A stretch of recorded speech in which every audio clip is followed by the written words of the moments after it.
السلام عليكم ورحمة الله وبركاته. بسم الله الرحمن الرحيم. الحمد لله رب العالمين، والصلاة والسلام على أشرف الأنبياء والمرسلين نبينا محمد وعلى آله وصحبه أجمعين. أما بعد فاتقوا الله عباد الله. أعوذ بالله من الشيطان الرجيم. بسم الله الرحمن الرحيم. يا أيها الذين آمنوا اتقوا الله حق تقاته ولا تموتن إلا وأنتم مسلمون. റബ്ബിനെ സൂക്ഷിച്ച് ജീവിക്കണം എന്ന് എന്നെ നിങ്ങളെ ഓർമ്മപ്പെടുത്തുകയാണ്.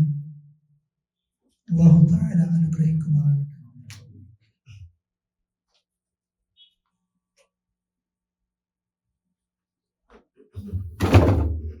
അറിയുന്ന ചില നന്മകളെ ഓർമ്മപ്പെടുത്തുക മാത്രമാണ്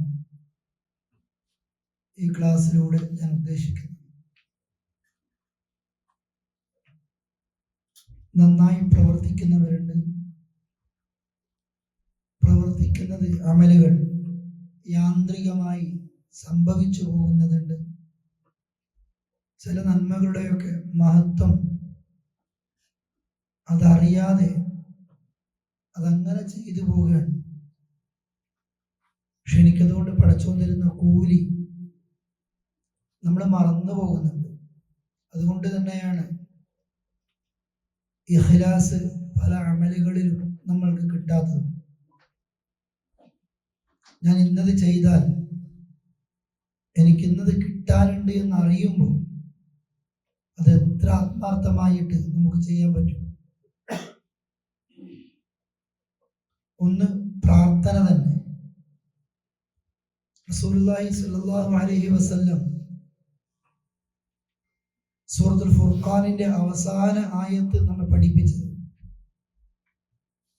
ഖുൽ മാ യഅബഉ ബികും റബ്ബി ലൗലാ ദുആഉകും. എല്ലാ മനുഷ്യരോടും പറയണം റസൂലേ, നിങ്ങൾ ദുആ ചെയ്യുന്നില്ല എങ്കിൽ നിങ്ങളെ എൻ്റെ റബ്ബ് എന്തിനാ പരിഗണിക്കുന്നത്? ദുആ ചെയ്യാത്ത നിങ്ങൾ അല്ലാഹു ഒരിക്കലും പരിഗണിക്കും. പഠിച്ചോ, നമ്മളെ പരിഗണിക്കണമെങ്കിൽ തന്നെ അള്ളാഹിനോട് നിരന്തരം നമ്മൾ ദുആ ചെയ്യണം. മല്ലം യസ്അലില്ലാ യഗ്ദബു അലൈഹി. അള്ളാഹുവോട് ചോദിക്കാത്ത ഒരാളോട് അള്ളാഹ്ക്ക് ഭയങ്കര ദേഷ്യമാണ്. ഞാൻ എൻ്റെ റബ്ബിനോട് ചോദിക്കുന്നത് എനിക്ക് കുറെ കിട്ടാനല്ല. എന്നോട് അള്ളാഹ് പറഞ്ഞു ചോദിക്കണം. അവരെയാണ് അള്ളാഹ് പരിഗണിക്കുന്നത്, അവരോടാണ് അള്ളാഹ്ക്ക് ഇഷ്ടമുണ്ടാകുന്നത്. ചോദിക്കുന്നതിൻ്റെ ഉത്തരം ദുനിയാവിൽ എനിക്ക് അള്ളാഹ് തരും. ചിലപ്പോൾ മുസീബത്തുകൾ എന്നെ മാറ്റിത്തരും. ചിലപ്പോൾ സ്വർഗലോകത്തേക്ക് ഇതിൻ്റെ കൂലി മാറ്റി വെക്കും. റസൂലേ ഇതന്നുക്തിർ യാ റസൂലല്ലാഹ്, ഞങ്ങൾ കുറേ ദുആ അധികരിപ്പിക്കട്ടെ റസൂലേ. അപ്പൊ അവിടുന്ന് പറയാണ് അല്ലാഹു അക്ബർ. പഠിച്ചവനും ധാരാളം ഉത്തരം തരും. അല്ലാഹ് ഒരുപാട് ഉത്തരം നമ്മൾക്ക് തരും. ചോദിച്ചതിനേക്കാൾ അപ്പുറത്തേക്ക് ഉത്തരം അല്ലാഹ് തരും. പ്രാർത്ഥനയുടെ മഹത്വം പ്രിയപ്പെട്ടവരെ ചെറുതൊന്നല്ല. നമ്മളെപ്പോഴും രോഗങ്ങളൊക്കെ വരുമ്പോൾ ചികിത്സയാണ് നമ്മുടെ പ്രാധാന്യം. അത് രണ്ടാമതാ. ദുആയാണ് നമ്മളിൽ നിന്ന് ഏറ്റവും പ്രാധാന്യത്തോടുകൂടി അള്ളാഹിന്റെ അടുക്കലേക്ക് എത്തുന്നതും അതല്ലെങ്കിൽ എത്തേണ്ടതും. അതിൻ്റെ കൂടെയാണ് ചികിത്സ. അള്ളയാണ് എനിക്ക് ശിഫ നൽകുന്നവൻ, രോഗം മാറ്റുന്നവൻ എന്നല്ലല്ലോ. ആ ഷിഫയെ കുറിച്ച് പറഞ്ഞത് ഷിഫാഅൻ ലാ യുഗാദിറു സഖമ. ഒന്നും ഒരടയാളം, ഒരു വേദന ഇനിയുള്ള സമയത്ത് പോലും ബാക്കിയാക്കാത്തതിനൊക്കെ പരിപൂർണമായിട്ട് ഷിഫ നൽകണേ എന്ന് അള്ളാഹുവോട് പ്രാർത്ഥിക്കുന്നുണ്ട്. അതുകൊണ്ട് പ്രാർത്ഥനയുടെ മഹത്വം, ദുആ എന്ന ആ നന്മയുടെ മഹത്വം നമ്മൾ എപ്പോഴും പ്രിയപ്പെട്ടവരറിയണം, ദുആ കൊണ്ട് മാത്രം ഈ ദുനിയാവിൽ രക്ഷപ്പെടുന്നവരുണ്ട്, ആഖിറത്തിൽ രക്ഷപ്പെടുന്നവരുണ്ട്. ആത്മാർത്ഥമായ ദുആയായിരിക്കും. നമ്മളിങ്ങനെ യാന്ത്രികമായിട്ട് ആർക്കോ വേണ്ടി ചെയ്യുന്ന രീതിയിലല്ല നമ്മുടെ ദുആ ഉണ്ടാകേണ്ടത്. ആ ദുആയും അതിനോടനുബന്ധിച്ച് നമ്മൾ ആത്മാർത്ഥമായ അമലും കൂടുകയാണെങ്കിൽ അള്ളാഹുവിന് ഏറ്റവും ഇഷ്ടമുള്ള ഒരാളായിട്ടാണ് നമ്മൾ മാറുന്നത്. ഇതാണ് ഒന്നാമത് സൂചിപ്പിക്കുന്നത്. പിന്നെ നബി സല്ലല്ലാഹു അലൈഹി വസല്ലം പറഞ്ഞ ഒരു ഹദീസ്, അല്ലാഹുവാണ് മയസ്സറ അലാ മുഹ്സിനിൻ ഫിദ്ദുനിയ. ഈ ദുനിയാവിൽ ആളെ പേരൊന്നും റസൂലുള്ളാഹി പറഞ്ഞിട്ടില്ല, ഏത് നാട്ടിൽ വെച്ച് ചെയ്യണമെന്നും പറഞ്ഞിട്ടൊന്നുമില്ല. നിന്റെ മുമ്പിലെത്തുന്ന, നിന്റെ അറിവിലെത്തുന്ന ഏത് മയസ്സറ അലാ മുഹ്സിൻ, ഏതെങ്കിലും നിനക്കൊരു പ്രയാസം അനുഭവിക്കുന്ന ഒരാളെ നീ അറിയുകയാണെങ്കിൽ ആ വ്യക്തിക്ക് നീ എളുപ്പം ചെയ്തു കൊടുക്കുകയാണ്. ഫിദ്ദുനിയ, ഈ ദുനിയാവിൽ വെച്ച്. ഇവിടുന്നല്ലേ നമുക്കത് കഴിയൂ. യസ്സറല്ലാഹു അലൈഹി ഫിദ്ദുനിയ വൽ ആഖിറ, ദുനിയാവിലും ആഖിറത്തിലും നിന്റെ ബുദ്ധിമുട്ടുകൾക്ക് പഠിച്ചോൻ എളുപ്പം തരും. ഇന്നെല്ലാവരും എന്തെങ്കിലും ഭൗതിക നേട്ടത്തിന് വേണ്ടിയിട്ടാ ഇതൊക്കെ ആഗ്രഹിക്കും, അല്ലെ? അയാൾ ഞാനത് ചെയ്തു, എൻ്റെ ഫോട്ടോ ഇവിടെ വരും, എന്നെപ്പറ്റി സ്റ്റേജിൽ പറയും, മൈക്കിലൂടെ വിളിച്ചു പറയും, എനിക്ക് അത്ര സ്ഥാനം കിട്ടും, പദവി കൂടി കിട്ടും. അതൊക്കെ ദുനിയാവിൽ തന്നെ കഴിഞ്ഞിട്ടോ.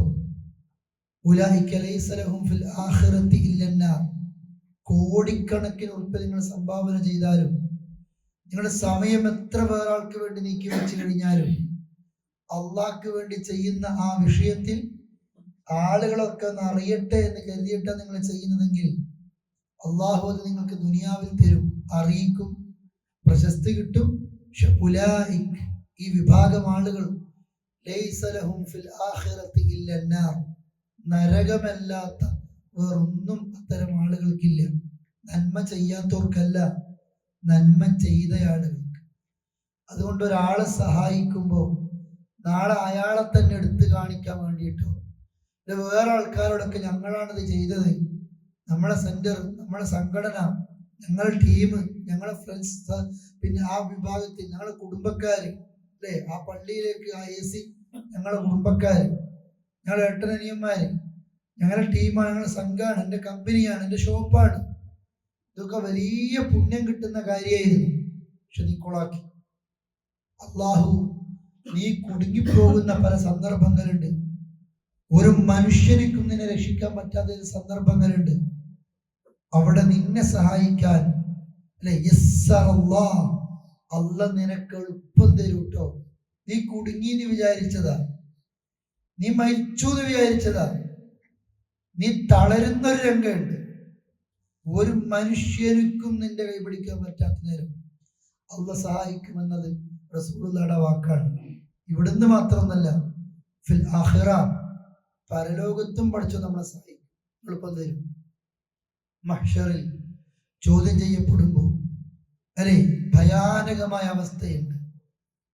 അള്ളാഹുവിന്റെ റസൂല് പറഞ്ഞില്ലേ ഒരാളെ കുറിച്ചിട്ട്, ഒരു നന്മയും ചെയ്യാത്തൊരു വ്യക്തിയാണ്, ഒരു നന്മയും ചെയ്തിട്ട് നരകത്തിലേക്ക് പോകേണ്ട ആളാ. എന്തെങ്കിലും ഉണ്ടോ എന്ന് ചോദിച്ചപ്പോ അയാൾക്ക് ഒറ്റ ഉത്തരം മാത്രമേ കൊടുക്കാനുള്ളൂ, പഠിച്ചോനെ, എൻ്റെ കടയിൽ ഓരോന്ന് വാങ്ങാൻ വേണ്ടി വന്ന ആളുകൾക്ക് ഞാൻ ചിലപ്പോൾ കടം കൊടുക്കുകയൊക്കെ ചെയ്യും, തിരിച്ചു തരാൻ പറ്റാത്ത ആളുകൾക്ക് ഞാനത് വിട്ടുകൊടുക്കലുണ്ട്. ഇയാൾ ചെയ്യുന്നൊരു നന്മ ആകെ അതാണ്, വേറൊരു നന്മ അയാൾക്കില്ല. പഠിച്ചോനെന്താ ചെയ്തെന്നറിയോ? ഇയാളുടെ എല്ലാ തെറ്റും പുറത്തു കൊടുത്തിട്ട് മലക്കുകളോട് പറയാണ്, തജാവസു അബ്ദി, എൻ്റെ അടിമക്കൊല്ലം വിട്ടുകൊടുത്തേക്കിട്ടോ. ഇവൻ എത്ര നല്ല മനുഷ്യനാണ്. ഒരു ദുരിതം, ഒരു പ്രയാസം കാണുമ്പോൾ അതിനുള്ളിൽ മാന്തി പൊളിച്ച് അന്വേഷിച്ചിട്ട് കൊളാക്കാരല്ല. ഇയാൾക്ക് തോന്നാണ് അയാൾ സഹായത്തിന് അർഹനാണ് എന്ന്. എൻ്റെ അടുത്തേക്ക് വന്നിട്ട് അരമണിക്കൂർ, 1 മണിക്കൂറൊക്കെ അയാളെ കഥകളൊക്കെ പറയിപ്പിച്ചു. ആ മനുഷ്യൻ എന്തെങ്കിലും ഒന്ന് കിട്ടുമെന്നൊക്കെ കരുതിയിട്ട് കടം ചോദിച്ചാ വേറൊന്നുമല്ല, വെറുതെ ചോദിച്ചൊന്നല്ല. ആ മനുഷ്യൻ കുടുങ്ങിപ്പോയിട്ടാണ്. ചികിത്സക്കാകാം, അത്യാവശ്യത്തിനാകാം. ആ സന്ദർഭങ്ങളെല്ലാം നമ്മൾ വിശദീകരിച്ച് കേൾക്കുകയാണ്. 1.5 മണിക്കൂർ അയാളെ കൊണ്ട് സംസാരിപ്പിച്ചിട്ട് അവസാനം എൻ്റെ അടുത്തൊന്നും ഇല്ലാന്ന് പറയും. എന്തിനാ നീ പണിക്ക് നിൽക്കുന്നത്? നമ്മൾ ആർക്ക് ഒരു എളുപ്പം കൊടുക്കുകയാണെങ്കിലും അള്ളാഹു നമുക്ക് തരുന്നൊരു അവസരമെന്ന് പ്രിയപ്പെട്ടവരെ കരുതണം. അത് ഏത് വിഷയമാണെങ്കിലും അയാൾ അള്ളയാണ് എൻ്റെ മുമ്പിലേക്ക് എത്തിച്ചത്. എനിക്കും എൻ്റെ ഫ്രണ്ട്സിനും നമ്മുടെ സംഘത്തിന് ആ വിഷയം ഒരു വെള്ളത്തിൻ്റെതാകാം, ഭക്ഷണത്തിൻ്റെതാകാം, അല്ലെ പൊതുപ്പിൻ്റെതാകാം, അതല്ലെങ്കിൽ ഒരു വീടിൻ്റെതാകാം. നമ്മളത് ചെയ്യുമ്പോൾ അള്ളാഹ് എൻ്റെയും എൻ്റെ ടീമിൻ്റെയും ഒക്കെ പ്രയാസങ്ങൾ ദൂരീകരിക്കുകയാണ്. അതിനേക്കാളും വലിയൊരു നന്മയാണ് വമൻ സത്തറ അല മുസ്ലിം ഫിദ്ദുനിയ. ഒരു മുസ്ലിമിന്റെ, തൻ്റെ സഹോദരന്റെ തെറ്റും കുറ്റങ്ങളും ഒരാൾ മറച്ചു വെക്കുകയാണ്. സത്തറല്ലാഹു അലൈഹി ഫിദ്ദുനിയ വൽ ആഖിറ. ഇവന്റെ തെറ്റും കുറ്റങ്ങളും അല്ലാഹു തആല മറച്ചു വെച്ചു കൊടുക്കുന്നു. മലക്കുകളല്ലല്ലോ നമ്മളാരും മലക്കുകളല്ല. അവർ തെറ്റ് ചെയ്യൂല, അള്ളാഹ് പറഞ്ഞതേ ചെയ്യും. അമ്പിയാക്കൾ, അവർക്ക് തെറ്റ് കഴിയൂല, മഅ്സൂമിങ്ങളാണ്. അള്ളാഹു അവരെ തടുത്തു നിർത്തും തെറ്റുകളിൽ നിന്ന്. ബാക്കി എല്ലാവർക്കും തെറ്റ് പറ്റും. ഒരുത്തർ അറിഞ്ഞാൽ അയാളെ മുഖത്ത് നോക്കാൻ പറ്റൂല, നമ്മുടെ വീട്ടിൽ കയറാൻ പറ്റൂല. അങ്ങനത്തെ കുറ്റങ്ങളൊക്കെ ചെയ്തവരൊക്കെ ഉണ്ടാവും ജാഹിലിയത്തിൽ. വിവരക്കേട് കൊണ്ട് കൂട്ടുകെട്ടിൽ പെട്ടുപോയിട്ട്. പക്ഷെ അല്ലാഹു തആല മറച്ചു വെച്ച് തന്നിട്ടുണ്ട്. നമ്മളെന്താ ചെയ്യുന്നതെന്നറിയോ? ഇന്ന് സ്വന്തം തെറ്റും വെളിവാക്കും, മറ്റുള്ളവരുടെ തെറ്റും വെളിവാക്കും. മറച്ചു വെക്കുക എന്നുള്ള വലിയൊരു ഗുണം എപ്പോഴും നമ്മൾക്ക് ഉണ്ടാകണം. അള്ളാഹുവിന്റെ വിശേഷണം അങ്ങനെയാണ്. ഇന്നല്ലാഹ സിത്തീർ. അല്ലാഹു തആല എല്ലാം മറച്ചു വെക്കുന്നവനാണ്. യുഹിബ്ബു സിത്ർ. മറച്ചു വെക്കുന്നതിനെ അള്ളാഹ്ക്ക് ഇഷ്ടമാണ്. സോഷ്യൽ മീഡിയ ഉപയോഗിക്കുന്ന ഒരു കാലായി. ആരും ഒഴിവല്ല. ആർക്കും ആരെക്കുറിച്ചും എന്തും എഴുതാം.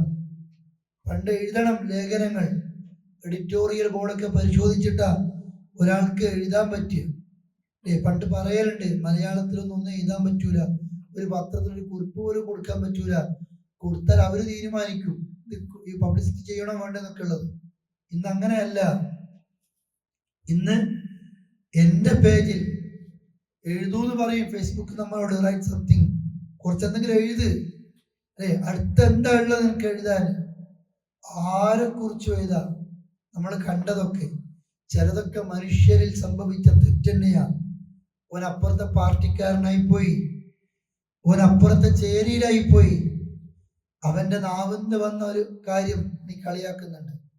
മനുഷ്യൻ എന്ന നിലക്ക് അവനിൽ വന്നുപോയൊരു തെറ്റുണ്ട്, നിന്നോട് പുറത്തേക്കിടാനുള്ള പറഞ്ഞിട്ടില്ല. വിചാരം പോലും നിന്റെ കണ്ണുകൊണ്ട് കണ്ടാൽ പോലും 4 സാക്ഷികളില്ലാതെ അത് പറയരുത് എന്ന ഒരു നിയമമുണ്ട്. കണ്ണുകൊണ്ട് കണ്ടാൽ പോലും 4 സാക്ഷികളില്ലാതെ പറയാൻ പാടില്ലാത്ത വാർത്തകൾ പോലും ഇന്ന് എല്ലാ ദിവസവും നമ്മൾ കാണുന്ന ചാനലിലെ നേരം പൊളിക്കുമ്പോൾ നമ്മൾ കാണുന്നതൊക്കെ ഈ ജാതി വാർത്തയാണ്. നമ്മളെ ഫ്രഷ് മൈൻഡിൽ അള്ളാന്റെ ഖുർആനല്ല ആദ്യം തന്നെ കേൾക്കുന്നത് ഇത്തരം വാർത്തകളാണ്. നമ്മൾ എത്ര ആളുകൾക്ക് അത് കൈമാറ്റം ചെയ്യുന്നുണ്ട്. പ്രിയപ്പെട്ടവരെ, ഒരാൾക്ക് പറ്റിയ അബദ്ധങ്ങൾ, കുറവുകൾ മനുഷ്യരാണെന്ന് നമ്മൾ പരിഗണിക്കാനുണ്ട്. അത് മറച്ചു വെക്കുക എന്ന് പറഞ്ഞാൽ ഇനിയും തെറ്റ് ചെയ്യാൻ അവസരം കൊടുക്കുക എന്നുള്ളതല്ല.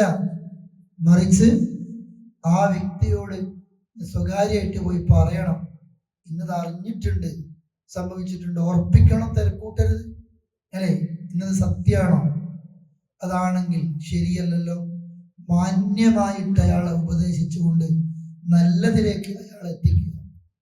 ഒഴിവാക്കാൻ എളുപ്പമാണ്, മഹലിൽ നിന്ന് പുറത്താക്കാൻ എളുപ്പമാണ്, കുടുംബത്തിൽ നിന്ന് ബഹിഷ്കരിക്കാനും എളുപ്പമാണ്. പക്ഷെ ആ മനുഷ്യനെ ഒന്ന് പരിഗണിച്ചിട്ട് നല്ലതിലേക്ക് കൊണ്ടുപോകാം.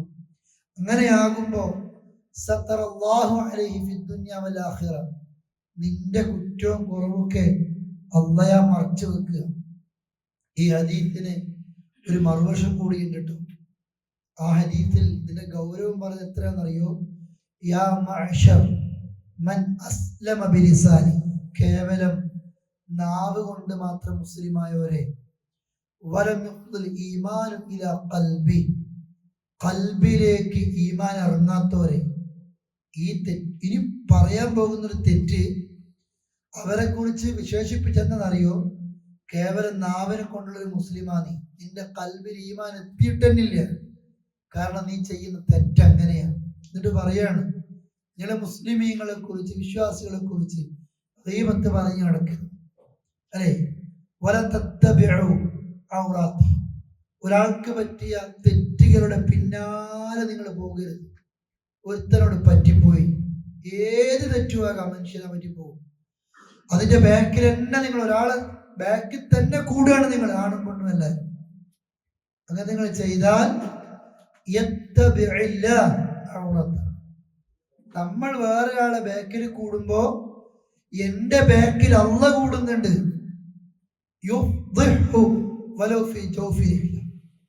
അവന്റെ വീട്ടിൻ്റെ ഉള്ളിലോ ഇരുന്നാലും അള്ളാഹുനെ വഷളാക്കും. പുരയിലിരുന്നാലും ആണാവട്ടെ പെണ്ണാവട്ടെ അള്ളാഹ് വഷളാക്കും.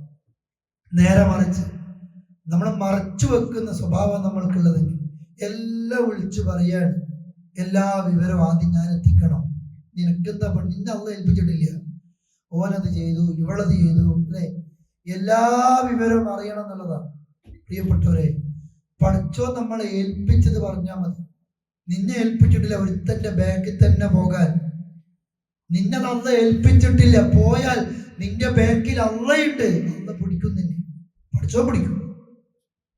എത്ര ആൾക്കാർ അങ്ങനെ വഷളാകുന്നുണ്ട്. ഇവന്റെ പണിയെന്താ? എല്ലാരെ കുറിച്ചും നോക്കലാണ്. ഇവന്റെ പുറം മറന്നുപോയിട്ടുണ്ട്. വേറെ ആൾക്കാർ ഓളെന്ത് ചെയ്യുന്നു, ഇവളെന്താ ചെയ്യുന്നത്, അവളെന്താ ഇങ്ങനെ നിൽക്കുന്നത്, എന്തൊക്കെ നാട്ടുകാർക്ക് അറിയേണ്ടത്, അല്ലെ? വേറെ തന്നെ കുറ്റവും കുറവും അറിയുന്നത്, ആഘോഷിക്കുന്ന ആൾക്കാരുണ്ട്. വേറെ തന്നെ ജോലി പോകുന്നത് അറിയുമ്പോൾ സന്തോഷം കിട്ടുന്ന ആൾക്കാരുണ്ട്. വേറത്തെ നല്ലൊരു ഇത്തിരി നല്ല സാധ്യത വാങ്ങിക്കഴിഞ്ഞാൽ ശ്വാസം മുട്ടുന്ന ആൾക്കാർ വേറെ ഉണ്ട്. നമ്മളെ സ്വഭാവം എങ്ങനെയാണ്? അതല്ലട്ടോ വേണ്ടത്. എല്ലാവരിലും നമ്മൾ എന്ത് ചെയ്യാം? നന്മ കാണുക. ആ നന്മയാണ് നമ്മൾക്ക് എപ്പോഴും വേണ്ടത്. എന്നിട്ട് റസൂലുള്ളാഹി പറയാണ്, വല്ലാഹു ഫീ ഔനിൽ അബ്ദ്, അല്ലാഹ് നമ്മളെ സഹായിച്ചുകൊണ്ടേയിരിക്കും. മാ കാനൽ അബ്ദു ഫീ ഔനി അഖി, ഒരാളെ നമ്മൾ സഹായിച്ചുകൊണ്ടിരിക്കുന്ന കാലത്രേ നമ്മളെപ്പോഴും ഹെൽപ്പിംഗ് ആ ട്രാക്കിലായിരിക്കണം നമ്മളെപ്പോഴും ഉണ്ടാകേണ്ടത്. അപ്പോൾ അള്ളാഹ് ലൈവായിട്ട് നമ്മളെ സഹായിച്ചുകൊണ്ടേയിരിക്കും. നമ്മളെ സ്റ്റോപ്പാക്കിയാലോ പഠിച്ചോളാണ് സ്റ്റോപ്പാക്കും, അല്ലേ? പഠിച്ചോ നമുക്ക് ഒരുപാട് അവസരം തരും. സമ്പത്ത് കൊണ്ട് സഹായിക്കാൻ, ശരീരം കൊണ്ട് സഹായിക്കാൻ, മനസ്സുകൊണ്ട് പിന്തുണ കൊടുക്കാൻ, പ്രാർത്ഥന കൊണ്ട് കൂടെ കൂട്ടാൻ, ഒരു പുഞ്ചിരി കൊണ്ട്, ഒരു ആശ്വസിപ്പിക്കൽ കൊണ്ട് നമ്മൾ വേറെ ഇടങ്ങാറാക്കുന്ന രീതി എപ്പോഴും ഉണ്ടാകുക. നമ്മളെ കൊണ്ട് വേറെ ആൾക്ക് ഇടങ്ങാറുണ്ടോ ഇല്ല നമ്മൾ ഒരിക്കലും ചിന്തിക്കണില്ല. നമ്മളെ കൊണ്ട് വേറെ ആൾക്ക് എപ്പോഴും സഹായം ഉണ്ടാകേണ്ടത്. എപ്പോഴും വേറൊരാളെ ബുദ്ധിമുട്ടിക്കുന്ന ഒരവസ്ഥ പ്രിയപ്പെട്ടു നമുക്ക് ഉണ്ടാകരുത്. അള്ളാഹു ആ വിഭാഗത്തിൽ നമ്മൾ ഉൾപ്പെടുത്തുമാറാകട്ടെ. എപ്പോഴും ആ ഹദീസിന്റെ പ്രയോഗം നോക്ക് നിങ്ങൾ, അല്ലാഹു ഫീ ഔനിൽ അബ്ദ്, ഒരാളെ സഹായിച്ചുകൊണ്ടേയിരിക്കും. എന്തൊരു ഭാഗ്യാത്! നമ്മൾ ജോലിക്ക് പോകുമ്പോൾ പഠിച്ചത് സഹായിക്കുന്നു, യാത്ര പോകുമ്പോൾ സഹായിക്കുന്നു, കുടുംബത്തെ അള്ള സഹായിക്കുന്നു. നിങ്ങൾ കാണുന്നില്ല എത്രയോ ആൾക്കാർ പല നല്ല കാര്യങ്ങൾക്കും ബിസിയില്ല, ഒരുപാടൊന്നും ഇല്ല അവരുടെ അടുത്ത്, പക്ഷെ കാര്യങ്ങളൊക്കെ സുഖമായിട്ട് നടന്നു പോകുന്നുണ്ടാവും അള്ളാന്റെ സഹായം. വേറെ കുറെ ആൾക്കാരുണ്ട്, നല്ല ജോലിയും നല്ല സാലറിയും നല്ല ആരോഗ്യം ഒക്കെ ഉണ്ട്, പക്ഷെ അയാൾക്കൊണ്ടൊരു ഉപകാരം ഭൂമിക്കില്ല. ഇതൊക്കെ അയാളെന്നെ തിന്ന് കുടിച്ച് തീർക്കുന്നതെന്നല്ലാതെ അള്ളാന്റെ എന്ത് സഹായമൊക്കെ ഉണ്ടാകുന്നത്? നേരെ മറിച്ച് പ്രിയപ്പെട്ടവരെ, ഈ സഹായങ്ങൾ നമ്മുടെ നാട്ടിൽ ലൈവായിട്ട് ഉണ്ടാകുമ്പോൾ എല്ലാവരുടെയും നമ്മൾ ഉണ്ടാകണം, അല്ലേ? എല്ലാവരുടെയും എന്തിനാണെന്നറിയോ? നമ്മൾ മരിച്ചാലും അയാളെ കണ്ടിട്ടില്ലല്ലോ, അയാളെ മരിച്ചു, എപ്പോഴും നമ്മൾ കാണുന്ന ആളാണ്. ആ മരിച്ചു, എത്ര ആൾക്കാർ ജനാസ്കരിക്കാനുണ്ടാകും. ഇന്ന് ആ ബന്ധങ്ങളോ സഹായങ്ങളോ ഒന്നുമില്ലാതായി പോകുകയാണ് ഇന്നത്തെ കാലത്ത്. കുടുംബത്തിലേക്ക് വിളിക്കാൻ നമുക്ക് പറ്റുന്നില്ല, ഒരു ഫോൺ വിളിയിലൂടെ ഒരു ആശ്വാസം കൊടുക്കാൻ പറ്റുന്നില്ല. ഇത് പ്രിയപ്പെട്ടവരെ നമ്മൾ എപ്പോഴും ശ്രദ്ധിക്കേണ്ടത്. നല്ല ബന്ധങ്ങൾ നിലനിർത്തുക, സഹായിക്കുക, ആളുകളുടെ കുറ്റങ്ങളും കുറവുകളും സ്വകാര്യമായിട്ട് പോയിട്ട് തിരുത്തുക, ആരെയും വഷളാക്കാതിരിക്കുക. മറ്റൊരു നന്മയുടെ മഹത്വം അല്ലാഹുവിന്റെ റസൂൽ പറയാണ്, വമ സാദല്ലാഹു അബ്ദൻ ബിഅഫ്വിൻ ഇല്ലാ ഇസ്സ. നമ്മൾക്ക് ഉണ്ടാകേണ്ട വലിയൊരു നന്മയാണ്. അഥവാ അവിടുന്ന് പറയാണ്, നിങ്ങളോടടുത്ത് തെറ്റ് ചെയ്തു അല്ലേ, നമ്മൾ മറച്ചു വെക്കാൻ വേണ്ടി പറഞ്ഞു, സഹായിക്കാൻ വേണ്ടി പറഞ്ഞു. ഒരുത്തൻ നമ്മളോട് കുറ്റം ചെയ്തു, മക്കളോ കുടുംബക്കാരോ കൂട്ടുകാരോ ഒക്കെ, നമ്മൾ ആളെ നോക്കിയിട്ടാ പുറത്തു കൊടുക്കുക. മുതിറിന്റെ അടുത്താ വന്നെങ്കിൽ കുഴപ്പമില്ല, മുതിറിന്റെ അടുത്ത് വരുന്ന തെറ്റ് പുറത്തു കൊടുത്തല്ല, നീ മറച്ചു കൊടുത്തല്ല, നീ സബൂറാക്കിയാണത്. കാരണം നിനക്ക് വേറെ ഇടങ്ങാറ് വരും അല്ലേ. നമ്മളോടൊരാള് നമ്മൾക്ക് ശിക്ഷാ നടപടി സ്വീകരിക്കാൻ പറ്റും, റൈറ്റ്സ് ഉണ്ട്, ഒക്കെ ഉണ്ട്. പക്ഷെ നീ എന്ത് ചെയ്യുന്നു? അഫു കൊടുക്കണം, മാപ്പ് കൊടുക്കുകയാണ്. ആ സമയത്ത്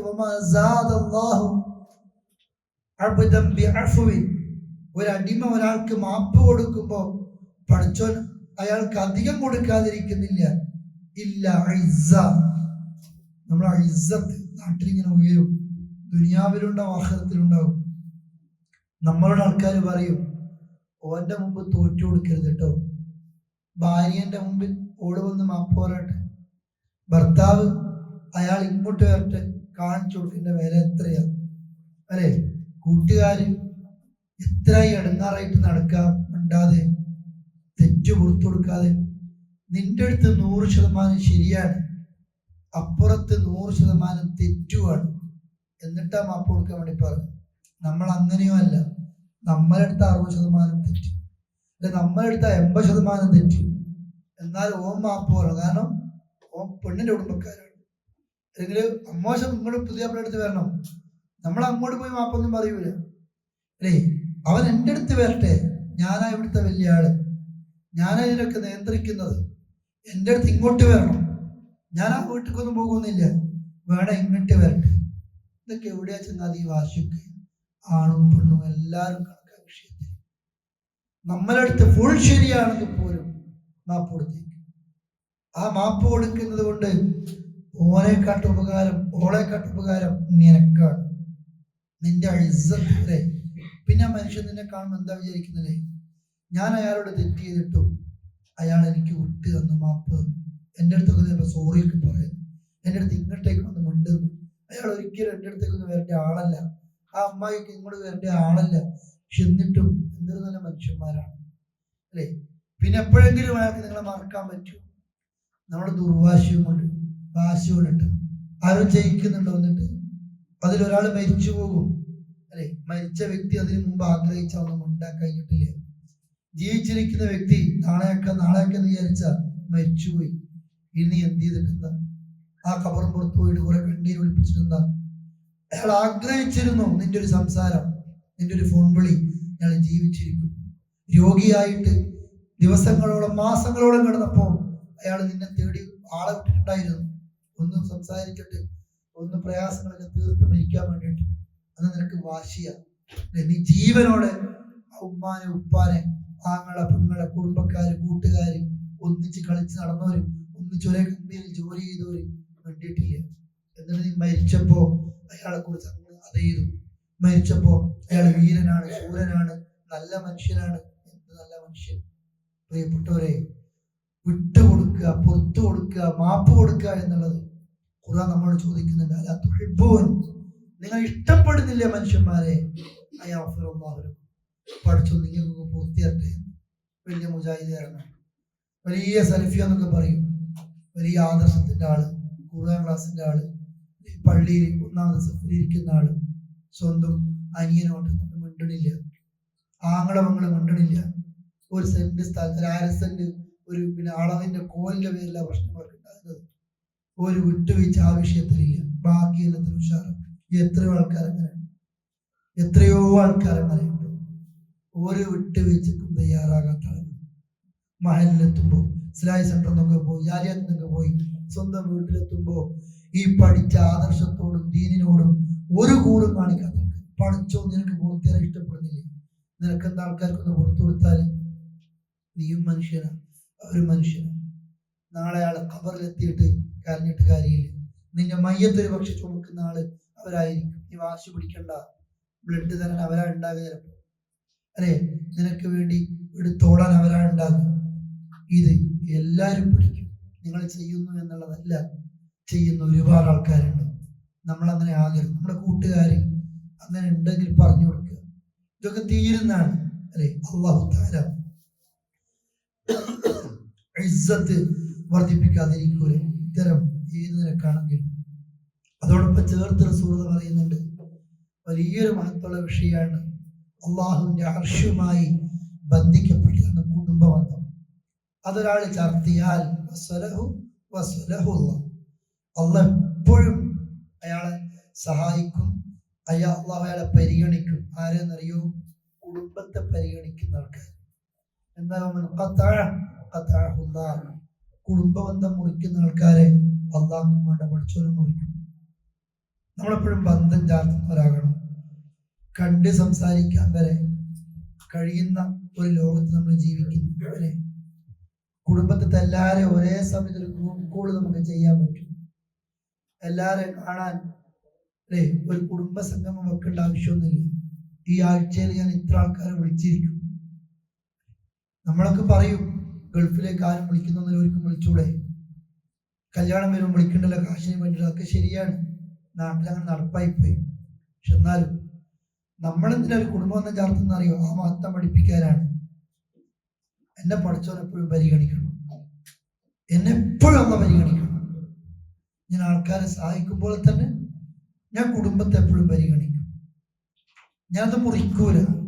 അവിടെ റസൂൽ പറഞ്ഞു, കുടുംബബന്ധം ചാർത്തുക എന്ന് പറഞ്ഞാൽ അതൊരു ബിൽമുക്കാഫി പരസ്പരമുള്ള പകരത്തിന് പകരമല്ല.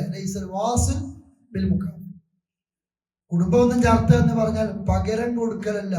ഇങ്ങോട്ട് വന്ന അങ്ങോട്ട് നാട്ടിലത്തെ പുതിയാപ്പിളിനെയും പുതിയണ്ണിന്റെയും വീട്ടിലത്തെ തക്കാരം പോലെ അവിടുന്ന് 100 ആളാണെങ്കിൽ ഇങ്ങനെ അങ്ങോട്ട് 100 ആൾ, അവിടുന്ന് ഒന്ന് അല്ലെ ഇങ്ങനെ അങ്ങോട്ട്, അവിടുന്ന് പെണ്ണുങ്ങൾ വരുന്നു, ഇവിടുന്ന് അങ്ങോട്ട് പെണ്ണുങ്ങൾ പോകുന്നു. അവര് മരിച്ചപ്പോൾ വന്നിട്ടില്ല, അവിടെ അവിടുത്തെ മരണം 10 കൊല്ലം കഴിഞ്ഞിട്ട് ഒരു മരണം കിട്ടി. നമ്മൾ അമ്മയും പോകില്ല. എന്താ കാരണം? 10 കൊല്ലം മുമ്പ് ഇവിടുത്തെ ഒരു കാക്ക മരിച്ചപ്പോൾ വന്നിട്ടില്ല. നമ്മളിതാ പകരത്തിന് പകരം രോഗീനെ കാണാം അല്ലെ, പ്രത്യേക ഹോസ്പിറ്റലിൽ നിന്നു. ആ സമയത്ത് അവർക്കും പനിയായിരുന്നു. അതൊന്നുമല്ല കാരണം, അതൊന്നും പരിഗണിക്കുന്നില്ല. രോഗിയായിട്ട് വന്നിട്ടില്ലല്ലോ, ഓ രോഗിയായിട്ട് കിടക്കട്ടെ. നമ്മളിതാ പകരത്തിന് പകരം എല്ലാം അങ്ങനെ തന്നെയാണ്. കൊടുക്കലും വാങ്ങലും ഒക്കെ അല്ലെ. അവിടുന്ന് എന്താണോ തന്നത് ഒരു ഉറുപ്പി അധികമാകൂല. ഇതൊന്നും ഇഖ്ലാസ് ഇല്ലാത്ത ആത്മാർത്ഥത ഇല്ലാത്ത കൊടുക്കൽ വാങ്ങലുകളാണ്. പ്രിയപ്പെട്ടവരെ, റസൂലുള്ളാഹി പറയാണ്, വാസിൽ കുടുംബബന്ധം ചാർത്ത എന്ന് പറയുന്നത് ലിമൻ യസ്വിൽ ചാർത്തുന്നവനാണ്. ആര്? അല്ലെങ്കിൽ മുറിച്ചവനോട്. ഇങ്ങോട്ട് വലിയ മൈൻഡൊന്നും ഇല്ലാത്തവനോട് അങ്ങോട്ട് പോയി കുടുംബബന്ധം ചാർത്തുക, അതാ കഴിവ്. എന്നും കാണുന്നവൻ തന്നെ പോയി കണ്ടെന്ന് അത് കൂലിയുണ്ട്. പക്ഷേ മറ്റേ ആളെന്തോ നിന്നിൽ നിന്ന് അകലാൻ ശ്രമിക്കുന്നുണ്ട്, നീ വിട്ടോട്, നീ തോപ്പിക്കും. അതാണ് ശരിക്കും കുടുംബബന്ധം ചാർത്ത എന്ന് പറയുന്നത്. നമ്മളങ്ങനെയല്ല, നേരെ ഓപ്പോസിറ്റ് അല്ലെ. കുടുംബത്തില് ആ അമ്മോൻ ആ ഗ്രൂപ്പിലുള്ളത് കൊണ്ട് ഞാൻ ആ ഗ്രൂപ്പിലില്ല, വേണമെങ്കിൽ വേറെ പുതിയ ഗ്രൂപ്പ് ഉണ്ടായി, അമ്മോൻ ഇല്ലാത്ത ഗ്രൂപ്പ്. ഇതാ നമ്മള് അവിടെ പ്രശ്നമാണ് എപ്പോഴും ഉണ്ടാകുന്നത്. കുടുംബബന്ധം ചാർത്ത എന്ന് പറയുന്നത് അള്ളാന്റെ സ്വർഗം കിട്ടുന്ന കൂലിയാണ്.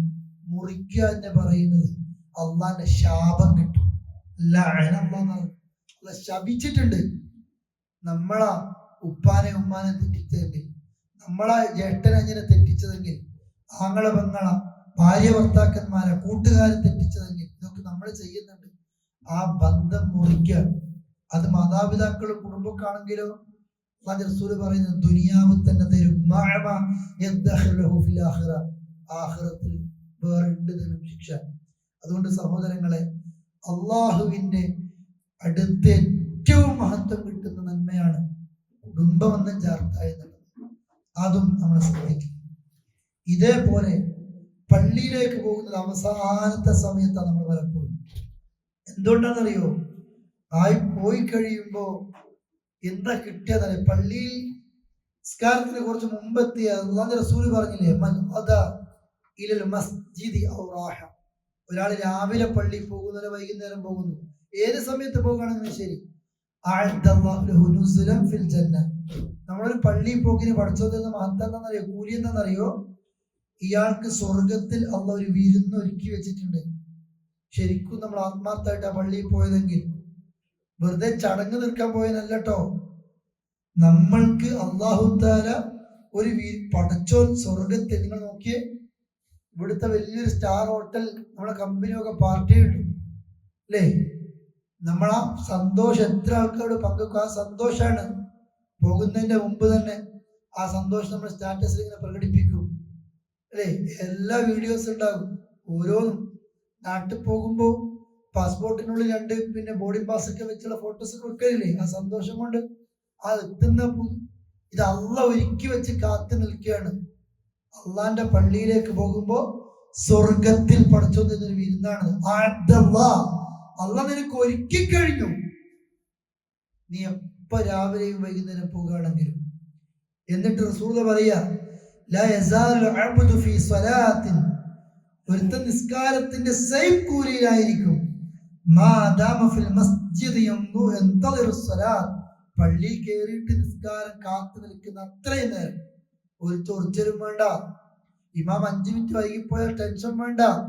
നീ കാത്തു നിൽക്കുന്ന അത്രയും സമയം നിസ്കാരത്തിന് എത്ര കൂലിയുണ്ടോ അത്രയും കൂലി നിനക്കുണ്ട് അല്ലേ? അൽ മലായിക, മലക്കുകളാകട്ടെ ആ നേരത്ത് പ്രാർത്ഥിച്ചുകൊണ്ടേയിരിക്കും. ലാ യസാലു അബ്ദു ഫീ സ്വലാത്തിൻ മാ കാന ഫീ മുസല്ലാഹു യന്തദിറു സ്വലാത്ത് വൽ മലായികതു തഖൂൽ, മലക്കിന്റെ ദുആ, അല്ലാഹുമ്മ ഗഫിർ ലഹു, പുറത്തു കൊടുക്കണേ ഇയാൾക്ക് അല്ലാഹുവേ, അല്ലാഹുമ്മ റഹ്മു, കരുണ കാണിക്കണേ നാഥാ, ഹത്താ യൻസരിഫ്, അയാൾ അവിടുന്ന് പിരിയുന്നത് വരെ, അല്ലെങ്കിൽ അയാൾ വുളൂക്ക് മുറിയുന്നത്. നിങ്ങൾ നോക്ക്, പള്ളിയിൽ പോയാൽ കിട്ടുന്നൊരു മഹത്താണിത്. ഇതാ നമ്മൾ പലപ്പോഴും നഷ്ടപ്പെടുത്തുന്നത് അല്ലേ? ഒരുപാട് മഹത്വമുണ്ട്. നിസ്കാരം കഴിഞ്ഞിട്ട് അടുത്ത നിസ്കാരത്തെ പ്രതീക്ഷിച്ചിരിക്കുന്ന ആൾക്കാരൊക്കെ ജീവിതത്തിൽ നമ്മൾ ചെയ്തിട്ടുണ്ടാവുമായിരിക്കും. ഒരു നിസ്കാരം കഴിഞ്ഞിട്ട് അടുത്ത നിസ്കാരം വരെയൊക്കെ പള്ളിയിൽ അയാളെ പിടിച്ചു നിർത്തുന്നത് നിസ്കാരം മാത്രമായിരിക്കും, വേറൊന്നുമല്ല. നമ്മൾ ഒരിക്കലും അങ്ങനെ പള്ളിയിൽ ഇരിക്കാൻ പോലും നമുക്ക് കഴിഞ്ഞിട്ടില്ല. ഉണ്ടായിരുന്നു കേട്ടോ പണ്ടൊക്കെ അല്ലേ? പണ്ട് നമ്മുടെ നാട്ടിലൊക്കെ നോമ്പിലൊക്കെ പള്ളിയിൽ പോയാൽ, ദുഹറിനൊക്കെ പള്ളിയിൽ പോയി കഴിഞ്ഞിട്ട് അസറൊക്കെ നിസ്കരിച്ചിറങ്ങുന്ന ഒരു സമയം ഉണ്ടായിരുന്നു. ഇന്ന് എല്ലാവരും ഭയങ്കര തിരക്ക്. എന്ത് തിരക്ക്! അങ്ങനെ പള്ളിയുടെ ഉള്ളിൽ വാട്സപ്പ് നോക്കുന്ന കഴിയൊന്നുമില്ലല്ലോ. പുറത്തേക്ക് ഇറങ്ങി ഒന്നൊരു പറയണ്ടു അല്ലേ? പുറത്തേക്ക് ഇറങ്ങിയിട്ട് നോമ്പിന് പോലും പഠിച്ചവനെ പള്ളിയിൽ ഇരിക്കാനൊന്നും കഴിയുന്നില്ല. സഹോദരന്മാരെ, സഹോദരിമാരെ, നമുക്ക് ഗൾഫിൽ നല്ല അവസരമാട്ടോ ഇതൊക്കെ ചെയ്യുന്ന. ചില പള്ളികളിലൊക്കെ ഒറ്റയ്ക്ക് പോകുമ്പോൾ അവിടെ കുറെ വളവന്മാർ ഇങ്ങനെ കാണലുണ്ട്. അവരാരും ശല്യത്തിനൊന്നും ഇല്ലാതെ ഈ കൂട്ടുകാർ സ്വന്തം മഹലിലും തൊട്ടപ്പുറത്ത് കോർണിഷ് ഭാഗത്തോ അല്ലെങ്കിൽ ഈ ദഹ്റ ഭാഗത്തോ ഏതെങ്കിലും നല്ലൊരു പള്ളി നമുക്ക് സെലക്ട് ചെയ്യാം. നല്ല വൃത്തിയുള്ളൊരു പള്ളിയിൽ കുറച്ചേരം നഷ്ടക്കി ഇരുന്ന് നോക്കും നിങ്ങൾ അല്ലേ? നല്ല വൃത്തിയുള്ള പള്ളിയാകുമ്പോൾ ഇരിക്കാനൊക്കെ ഒരു സുഖം ഉണ്ടാവും. എത്ര കൂലിയാണ് ഇപ്പൊ ഈ അസ്കാൻ പള്ളിയിൽ, പിന്നെ ജാമി മലിക് ഫാദ്, മിക്കവാറും അസംസ്കാരത്തിനൊക്കെ ഒരു ജനാനസ്കാരം കൂടി കിട്ടും. ജുമക്ക് എന്തായാലും ഏകദേശം കിട്ടലുണ്ട്. ഇത്ര കൂലിയാണ്. ഒരു നല്ലൊരു പള്ളിയിൽ ഒരു നിസ്കാരം കഴിഞ്ഞ് നോമ്പിനൊക്കെ നമ്മൾ ഒറ്റക്കാണ്. നോമ്പിനൊക്കെ എത്ര ഡ്യൂട്ടി നമുക്ക് കുറയും, 6 മണിക്കൂറൊക്കെ ഡ്യൂട്ടി ഉണ്ടാവും. പക്ഷെ ഇവിടെ കിടന്നുറങ്ങിയിട്ടോ മൊബൈലിൽ തോണ്ടിട്ടോ ഒക്കെ പറ്റുമെങ്കിൽ വണ്ടിയിലൊക്കെ വെച്ചിട്ട് പള്ളിയിൽ കയറുമ്പോൾ സ്വസ്ഥമായിട്ട്, സാഹബത്തൊക്കെ അങ്ങനെയല്ലേ, ചെരുപ്പ് അഴിച്ചു വെക്കുമ്പോൾ ദുനിയാവ് അഴിച്ചു വെക്കും. നമ്മളില്ല, ഇവിടെ ഇല്ല. ആ നിലയിൽ കുറച്ചു നേരം അള്ളാന്റെ പള്ളിയിലേക്ക് പോയിരിക്കും ഓരോ ജമാഅത്തിന് പോകുമ്പോൾ. ഈ ഹദീസൊക്കെ പഠിച്ചാൽ നേരത്തെ പോകാൻ മടിയും ഉണ്ടാവില്ല. ഞാൻ പള്ളിയിൽ ഇരിക്കുമ്പോൾ മലക്കുകളാണ് എനിക്ക് ദുആ ചെയ്യുന്നത്. മലക്കൾ പ്രാർത്ഥിക്കാൻ എന്റെ തെറ്റ് പൂർത്തിയാറാണ്. അള്ളാഹ് കേൾക്കൂല, ഉത്തരം കൊടുക്കൂലേ അല്ല? എന്നോട് കരുണ കാണിക്കാൻ വേണ്ടിയിട്ട് നിസ്കാരത്തിന് അതേ കൂലി കിട്ടും, പ്രാർത്ഥിച്ചാൽ ഉത്തരം കിട്ടും. ഈ മഹത്വങ്ങളൊക്കെ അറിയാത്തത് കൊണ്ടാണ് യാന്ത്രികമായി നിസ്കാരം തുടങ്ങുമ്പോൾ പോകുന്നത്, ആത്മാർത്ഥത ഇല്ലാതെ പോകുന്നത്. അങ്ങനെ ആകാതിരിക്കുക. ഏത് നന്മകൾ ചെയ്യുമ്പോഴും അതിന്റെ മഹത്വങ്ങൾ അറിയാം, കൂലി അറിയാം. അതുകൊണ്ടാ എന്നിട്ട് ഏറ്റവും നല്ലത് നമ്മൾ ചെയ്യാൻ ശ്രമിക്കുക. അല്ലാഹു തആല ചെയ്ത നന്മകൾ കബൂലാക്കി തരുമാറാകട്ടെ. ചെയ്ത തിന്മകൾ കാരണത്താൽ നന്മകളെ മുഖത്തേക്ക് തന്നെ വലിച്ചെറിയപ്പെടുന്ന ചില ഹതഭാഗ്യരിൽ നിന്ന് അല്ലാഹു നമ്മെ കാത്തു രക്ഷിക്കുമാറാകട്ടെ.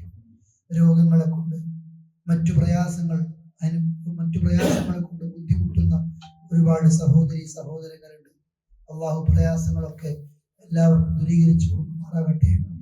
അല്ലാഹുവേ, നിന്റെ ഫിർദൗസിൽ ഒരുമിക്കുന്നവരിൽ ഞങ്ങളെ കുടുംബത്തെ സർവ്വവിശ്വാസികളെ നീ ഉൾപ്പെടുത്തി അനുഗ്രഹിക്കും റഹ്മാനെ.